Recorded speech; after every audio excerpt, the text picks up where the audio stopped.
Hello and welcome to the Coaching Mixer with Erin and Elana, I'm like, a hi. podcast. I Yeah, thought you were talking to hello. me.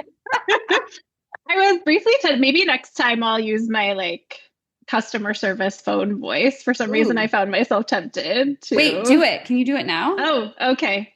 Hello and welcome to the That's not customer service. That's like my NPR voice. I don't know what came out of me just then. No, with NPR, you have to get really close to the That's true. microphone and Yeah, and take some really intense pauses to let the audience really have the words wash over them. Oh my goodness. Yes. Hello, everyone who's listening. We get real on this podcast. We are silly. We make cocktails and talk coaching. What are you drinking today, Erin? okay. This was a stretch for me. I am Mm, normally I have a cocktail maker and he's away again, which is very rude. But terrible. I made, so our ingredient for this week was whiskey. Yep. And I made a Sagittarius whiskey sour. What? And it's a recipe. I can remember what's in it, but you have to like go to her website to find it. It's this website called Witchcraft Cocktails. Maybe I'm saying that wrong. Ooh. I have her book, and it's such a good book, but it's like very magical. It's like magically infused. Yeah, witchcraftcocktails.com. And her books are great. Her recipes are really fun, but then she also talks about like the different magical essences behind different herbs and how to mix them and, you know, make your cocktail magical. That sounds amazing. So you're going to be channeling some stuff for this episode. Hopefully. And I am a Sagittarius, so it's party time. I was going to ask, and my only hesitancy was I have no sense of what that means. I've looked up the signs so many times, and for some reason, it just leaves my brain. Even though I'm like prototypical Cancer, that's my sign, and I'm like feel a lot, shell mode, like 100% Cancer. I love it. I Wait, so love what it. is I mean, I kind of feel Sagittarius? like with astrology, Yeah. there's like lots of pop culture astrology stuff that's like pretty meaningless. But Hmm. then for like the deeper things, if you understand a few things and if they resonate with you and who you are, then it can be really useful, even as like an archetype for deeper integration of who you are. We So, need to have an episode about this at some point. I think that would be really interesting because I recently, not recently, but I have a friend who's really into tarot and she read my tarot a while ago. And I was like geeking out about how interesting, like how fruitful of a sounding board that was. And I think there's a lot of interesting stuff between that and coaching that we could explore. sign me up. I'm into it. Yeah. What are you Yeah. drinking? Yours looks fancy. I I can have a look. It's very much not fancy. I am my own cocktail maker. I don't have a cocktail maker, and we don't really have like cocktail things. It is, but it's actually delicious. It's whiskey and apple cider because I wanted to go for fall vibes, even though, as Erin and I were just talking about before we hit record, it's like 80s today suddenly after feeling like fall for a week. Yeah. So yes, it's whiskey, apple cider, sparkling water, and a splash of lemon juice. Nice. Oh my gosh. Yeah, I don't remember Mhm. all the herbs that I put in this, but I know it's got rosemary.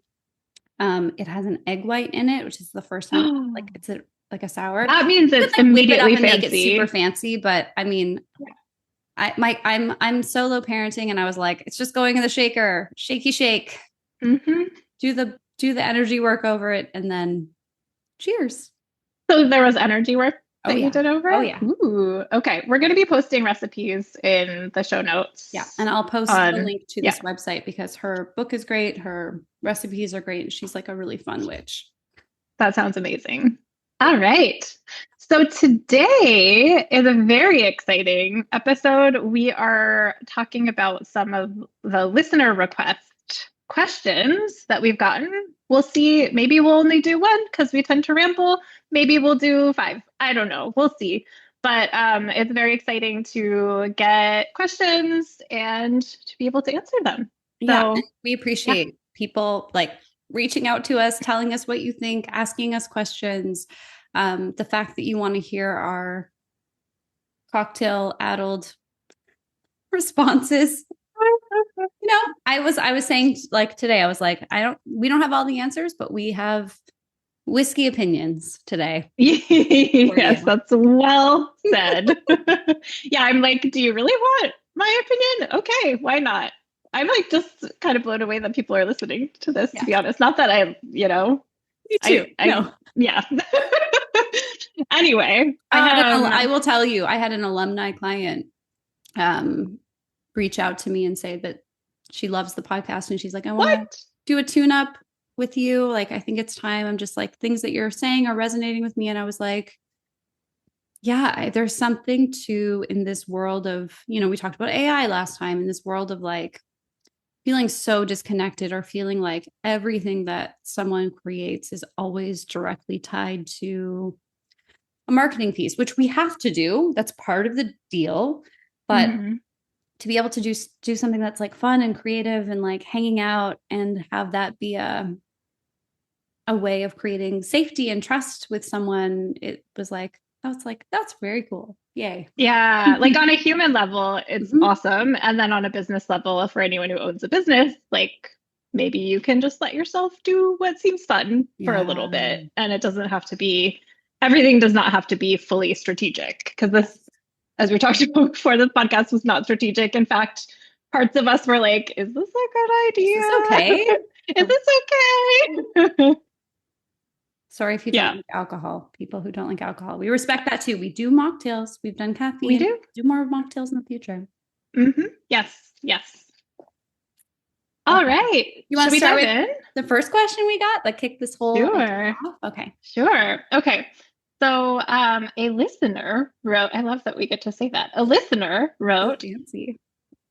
There's a popular idea in the coaching industry that coaches can or should be able to coach on anything, including things they haven't mastered themselves. That they can coach people on how to make 1 million without having made 1 million. That they can coach people on weight loss without having lost weight themselves. Real talk. What do we think about this? I'm obsessed with this question. Such a well-formed, thoughtful question. And I'm like, oh, I want to know what this person thinks of it. I kind of wish they had told us what they thought. Maybe they will reach back out and yes, is a coach. But I would love to know what that person thinks about this. I don't know. What do you think? What's your current flexible stance on it? Or maybe it's not flexible. No, it's flexible. There might be inflexible parts, but so I feel like this is probably going to be a long episode. Great. As with anything, I feel like there are a lot of different angles to look at this from. So like the first thing that comes to mind is, sorry, I'm just rereading it. Yeah. I'll take a sip of my drink while you. I think, yes, enjoy. So I think as coaches, we have to connect with ourselves around what it means to have integrity as a coach. I don't think anyone else can generally, I don't think other people can impose their idea of what it looks like to have integrity as a coach. I think if one has come to a decision around who they feel comfortable coaching and why that feels good to them and aligned with the work they want to be doing in the world, cosign, awesome. Personally, I don't feel, with some caveats, I don't feel drawn to make an entire business around work that I personally have not done. That just doesn't feel good to me. And I think part of how I want to part of how I learn whether these tools work or not is by using them myself. Yep. So I think general in terms of if I were to niche down into an area, I don't know that I would be compelled to niche down into an area that I haven't quote unquote mastered, whatever that means to me.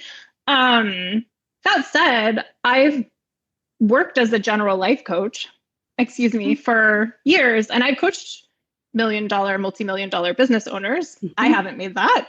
And I've worked as a contract coach for a company that coaches farmers. Mm-hmm. I'm not a farmer. So I have cool. like a black thumb. I don't I don't know what the opposite of a green thumb is, but like and I found that actually not having an expertise in that area, as long as I'm very clear that I'm doing mindset coaching and not like practical strategy coaching, Yeah.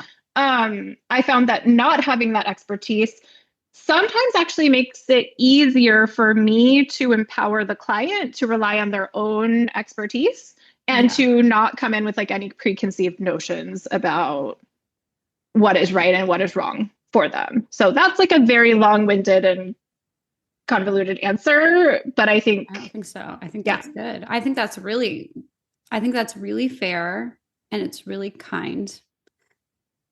I agree with you. I have a client who, I'm not sharing anything I can't share because she's been on my podcast and we've talked about it publicly. She thanked me in her thesis or her PhD, one of her PhDs. And I was like, wow, the only thing I could read in your PhD was my name. I That's the love only it. thing I understood. So I think that like to your point, if we know what we are coaching on, if it's mindset, like I can help someone get a project done. And it totally doesn't matter if that project is a keynote that I have no idea on the topic, if it's a PhD and I did not go to university. Um, Mm-hmm.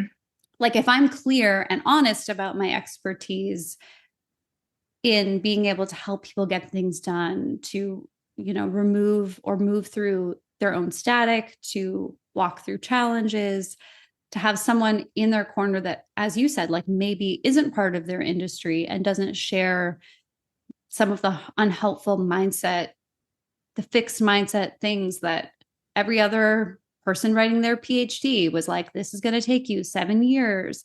And this person didn't want it to take 7 years. So I Mm-hmm. didn't share that. And I was like, why couldn't you get it done by January? Like, what? It was like just having that possibility because I wasn't shackled to that industry's attitude and mindset about it.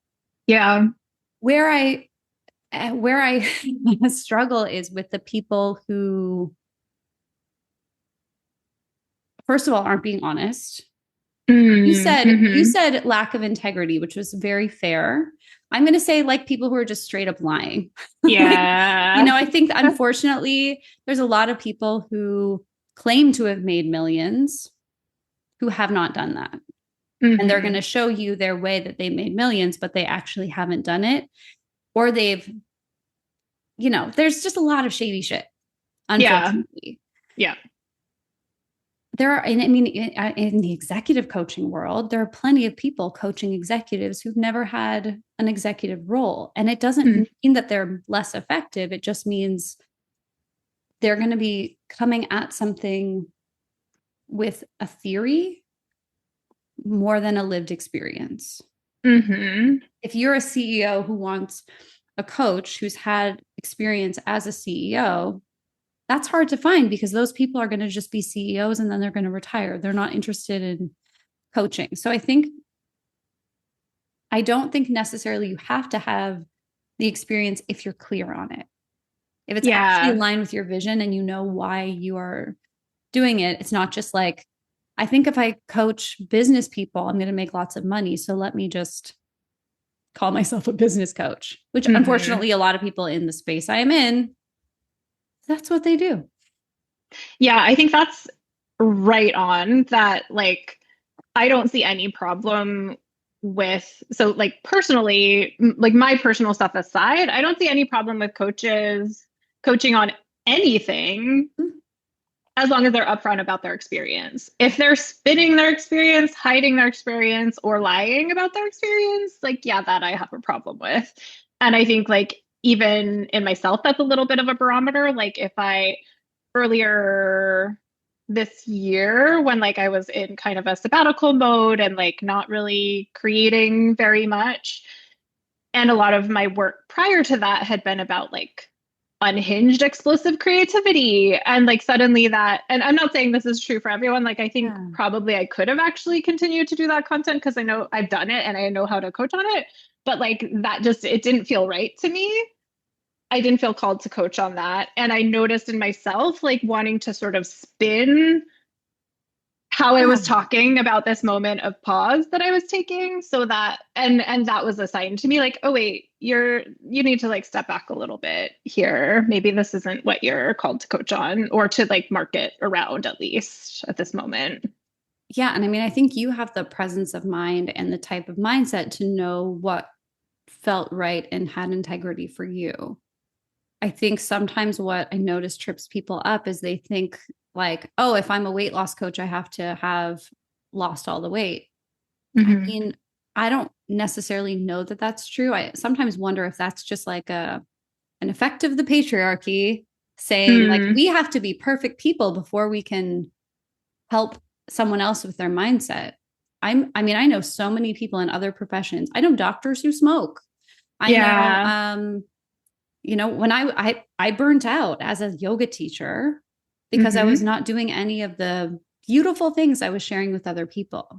Mm-hmm. It didn't mean that I wasn't transmitting something to those people. It didn't mean that I wasn't a positive force in their life and on their journey, but there was some like shame I feel like within myself and from other people who are like, oh, well, if you're in this yoga bubble energetically, you should just be like totally fine and physically and emotionally. And I'm like, that's not true. I think sometimes having some experience of how hard the journey is can make you more compassionate to your clients.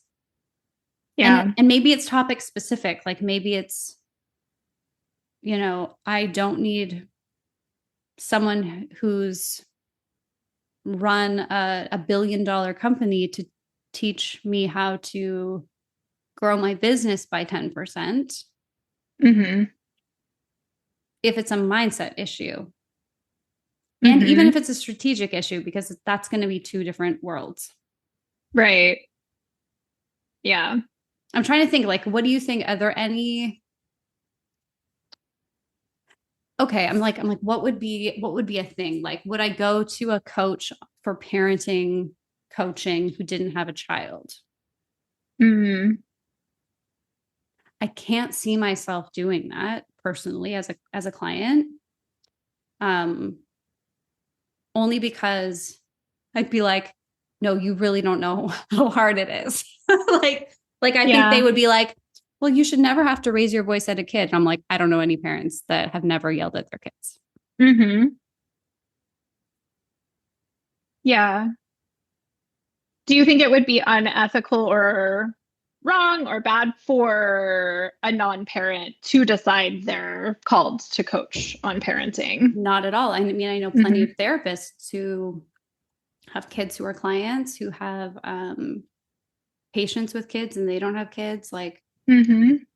I think it's more like, would it be helpful? Like, I don't need my massage therapist to have a neck problem to understand how to fix my neck because there is some kind of methodology to that. Yeah. But I might feel as a client that I need someone who gets some of the parenting trap and the female conditioning that I've gone through, the women's conditioning that I've gone through. If I've had an issue with my kids, I've been coached by people who have no kids on my kids, Hmm. and it's been totally great. But I don't know if I was like looking for that, if that would be the person I would gravitate towards personally. Yeah. Yeah, which is totally fair. And I think all the more reason we need to be very upfront about our experiences. Yeah. They could sell me on it. They could be like, because I don't have kids, like I can coach a doctor. I've never been a doctor. I've worked in a clinic. Yeah. I have like a little experience with patient load and clinic politics. Like I can understand that on the periphery, but if you need a charting coach, then you need to go to the charting coach, doctor coach. person for Mm-hmm. strategy, I think. Mm-hmm. I came up with one I think that I would feel weird about Yeah, tell me. if and it's interesting. It's less about the concrete result. Like I would go to someone for business coaching to hit a certain milestone if they seem like a good fit and their methodology seems sound and they like maybe hadn't reached the business milestone. But if I were to go to someone for, I don't know, like working less than having more fun while working and they were like miserable in their Mhm. business Yeah. and not doing the work themselves Yeah. around, to me that's like deeper, harder, richer work in some weird way than like hitting the milestone. So that Yeah. I don't know that I would feel good about that. And like if someone were struggling with that and hadn't like weren't actively working on it or like making changes in their life to address it and they were like, this is my business, I'm the like have a blast while you're doing business coach while they're like Great. losing Great hair tagline. because of stress. Thank Yeah. you. Yeah. um I would be like, I don't know about that. I don't know about Yeah. that. I think it's I'm this is interesting because I'm just like, okay, so what's the difference? Like, why could a coach or therapist potentially be a great like parenting coach or therapist, even if they didn't have the experience of having a kid? But why could someone who's like have a blast while growing your business? TM. I wish I had seriously. I'm like, oh, I should have talked to you before I did all my branding. I mean, I don't know that that's, I don't even know if I believe that's possible because it's not always a blast, but Right. I do think you can work less. Yeah. I think some of it is like how much of their lived experience is informing the tools. Because I think when I Mm. think about like someone that's in a more regulated profession, like a therapist, I'm like they are filtering through tools and studies and techniques that have years of evidence in their own practice or in the larger therapeutic world. Coaching is still like the wild, wild west. Yeah. There's not a lot of collaboration, unfortunately. There's not a lot of sharing. Um, and I would just want to be like, is this person teaching me a method that they're not even personally using to have a better Mm-hmm. life? It would be hard for me to trust that. Yeah. That's like the thing. I'm like, I could see, I have actually, I was thinking about like, I've been coached by people who are not parents that really helped me with my Mm-hmm. kids and probably didn't have a lot of the preconceived notions that other parents have. Ugh, but I don't know. Yeah, for like a business, like if someone just started their business yesterday, I'm like, what tools and methodology are you teaching and what experience do you have with that, either with your clients or with yourself? Yeah. Because I don't want to be someone's guinea pig that I'm paying to help me. Mm-hmm. Unless it's a very explicit Yeah. Unless we're test relationship. driving something and it's a beta Yeah. program and you tell me that, which Mm-hmm. I've done and it's great. Mm-hmm. But Yeah. I think there's something about in that example that does feel like it goes a little bit to the being upfront yeah, about things. Like I would assume that someone does not build a successful business around like enjoying your business while being, I mean, maybe they'd be open about how much they yeah, hate their business, and if so, like that's fine, they're probably yeah. just not for me. But if instead they are marketing themselves as like, look at how much I'm enjoying, like the beautiful Instagram filtered like Mhm. this is my coffee sort Yeah. of thing. um It's my 5 p.m. I'm cocktail. right. Then I think that kind of goes to like, can I trust this person? How will they show up for our relationship?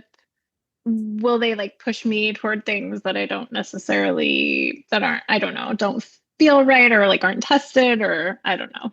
Yeah. And that honestly, that can be tricky territory with people who have so much experience with the thing. Um, I mean, that can be hard because sometimes those people don't. I will just speak from my own experience. So I started my coaching business, and my niche for the first couple of years was relationship coaching. Mm-hmm. I was in a relationship, I was in a marriage. I had really figured out some pretty disastrous just issues within myself about relationships. And I have had like, that was back then, my old husband. No, I have an amazing partner who was like very patient as I was figuring out a lot of my stuff and was really able to be present with me. But I couldn't like meet him on a lot of that because I had just had so many weird dysfunctional relationships in the past. I was always like in a position of like picking fixer uppers. Mm-hmm. And then suddenly I had this person and I'm like, oh, I'm the mess in this relationship. I'm the problem. That man was me. And it really like rocked me. And the first year of our marriage, it was like so hard, and mindset work really helped me. Coaching really helped me. And I like figured out some things, felt very passionate about supporting other people with that, wrote a book about it. And then as I was kind of coming to a place of equanimity, let's call it, I then started kind of resenting all of the relationship coaching I was doing. Like, I can still talk about people in the relationships. I could be really present with people. I still do some of that work. But when it was like 8 hours a day of hearing about people fighting, I just wasn't as present as I wanted to be. Mm-hmm. Like, I literally was like, go read page da-da-da of the book, try the exercise. And I was like, okay, at this point, I feel like the book is my gift to the world. Yeah. And I'm like, was much more interested in my clients who had businesses, and I was making money in my business. So I'm like, I felt like, oh, I have integrity now to talk about how to build a business that wasn't built on, let me help you build a business. Wasn't a business coaching business for business coaches. Like, that whole TM. new title. Business coaching business for business coaches. But like, that was like a big thing in that period of time. The only coaches in that space still is. Yeah. Which, like, yes, coaches need business coaches. Yeah. Amazing. No shade. But maybe a little bit of shade. We had a little bit of shade. Little shade. I'm going to be honest. Only if it's not with integrity. Right. Yeah. Some of them have no integrity. Some of them are amazing. Totally amazing. But at that point, as I was like kind of switching into really only working with entrepreneurs, I was like, this is a problem I'm interested in. And this is also a problem that I can never have an ego about. I can never be like, just go read this page of the book. Mm-hmm. I hope I didn't ever say that to someone, but I definitely just kind of like felt the aftermath of, it's just me talking about people and their arguments over and over again. And I just kind of like got into the mindset. I'm like, I see how therapists get burnt out. I see how people who are in a hyper focused niche can get really burnt out.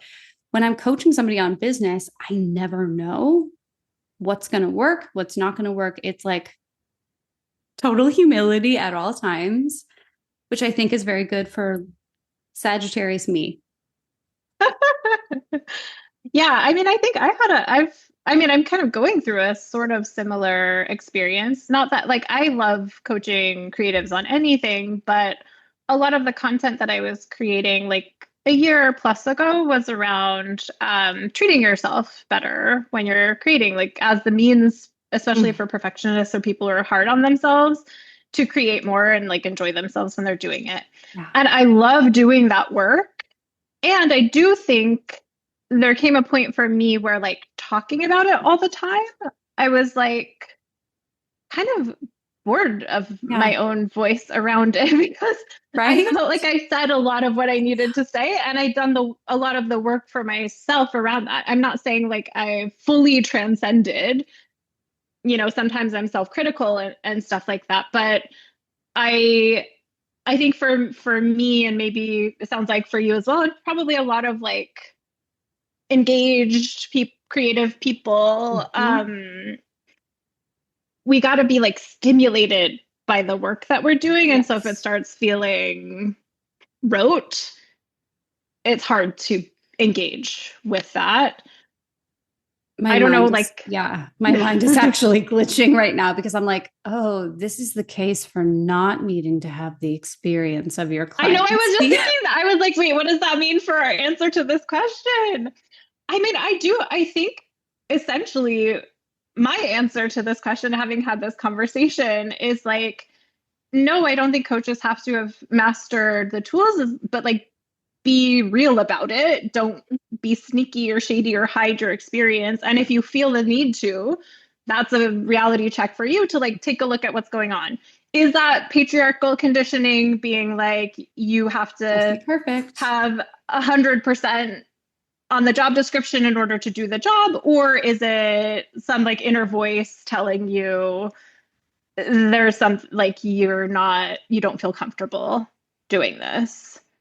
But yeah, I think maybe I do think the difference though, or what we've identified there is for people, if you're going to coach on something that you haven't mastered and you're going to make that more than like a one-off thing or more than like a one client thing if you're a general coach, but if you're going to niche into something that you haven't mastered, you should probably be grappling with that thing actively, because I think a lot of the tools that help people are products of the act of trial and error and grappling with something and ruminating on it and exploring how to make the process easier.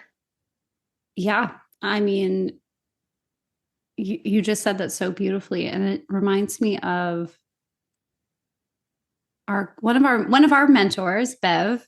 She's a really good friend of mine. And I remember her saying to me on several occasions, and she said it to lots of people, but she's like, you can only go as deep with your clients as you've been with yourself. So Mm. it may not have to be the same experience, but you have to be like grappling with whatever your thing is.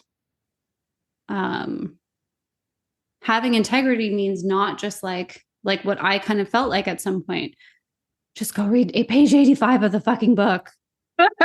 Yeah. That'll tell you the exact process for how to have a challenging conversation. Mm-hmm. Rather than doing that, it could have been like, okay, well, what am I grappling with that's hard? Even if it's not this particular situation anymore, it's sort of like having to plug in your humanity on like whatever level you're at, because I do actually think you can transcend self-judgment. Mm. I my big when I was doing master coach training, my daily work was this self-worth meditation that I did every day. And I felt so stupid doing it. I recorded myself doing it. I listened to it every day. And that was the first year that I made money. Mm. And all these Mm-hmm. kind of magical things happened in my personal life. It was a very tough year for a lot of other reasons. But I just remember at one point, the narrative that had been running in the background about how I was messing everything up all the time, or how like I was always a mess and da da da da da. It just like wasn't there.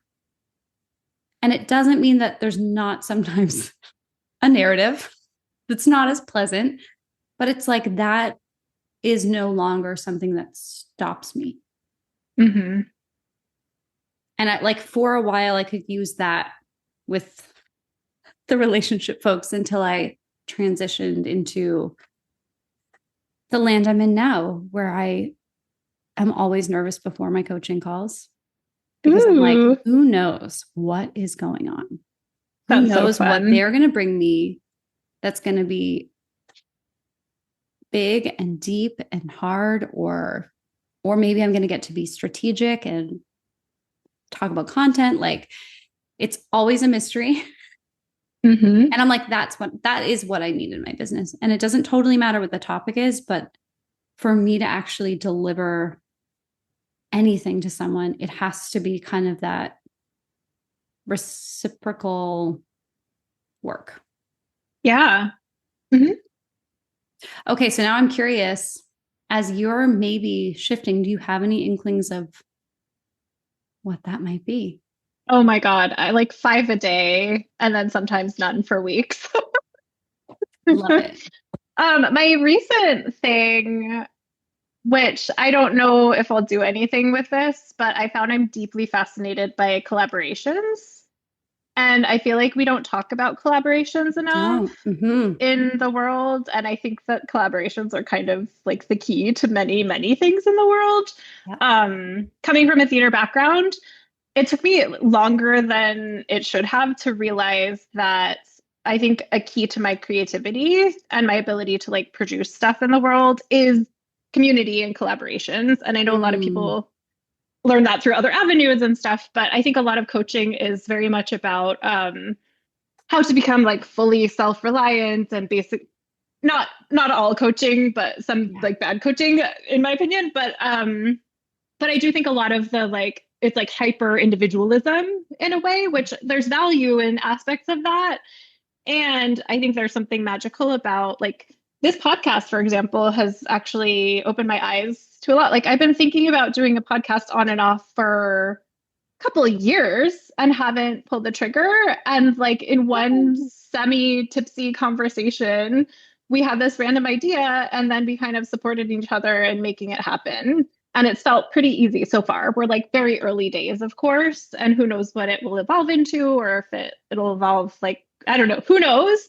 Yeah. But so that's something that, and there's a lot of interesting territory there in terms of like how to be in relationship with other Mm-hmm. people, how to be in relationship when you're building something, when a relationship is like complete. That's really fascinating to me. Yeah. So I don't know if that'll lead to anything, but that's something I'm fascinated by that I feel could be useful. I love that. I mean, unfortunately, coaching seems to be like a very lone wolf situation. Like, even, I don't know if you have heard of the whole Jan Winhall course that's Yeah. happening. She collaborates with somebody new every week to produce something. She's always bringing people in. She's teaching other people's methodologies within her course, like things she loves. She's weaving them in, she's bringing them in. And I'm like, yeah, I feel like there are other industries that are close to ours that have really mastered that art. And Mm-hmm. coaches are really siloed. It's very like a lone wolf, sadly, a lone wolf situation. Yeah. Yeah, and I don't know. I mean, we could probably spend a long time exploring why that is. I think maybe part of it feels like you're in competition with other coaches, or I don't know. But I think there is something magical that happens when you bring multiple minds together on Yeah, many, many different levels. So, totally yeah. agree. I mean, we have people asking if they can come on our show, just so you know. Ooh, I did not know that. That'd be fun. We can add, we can start a party line. Oh my God, I love it. Oh my gosh.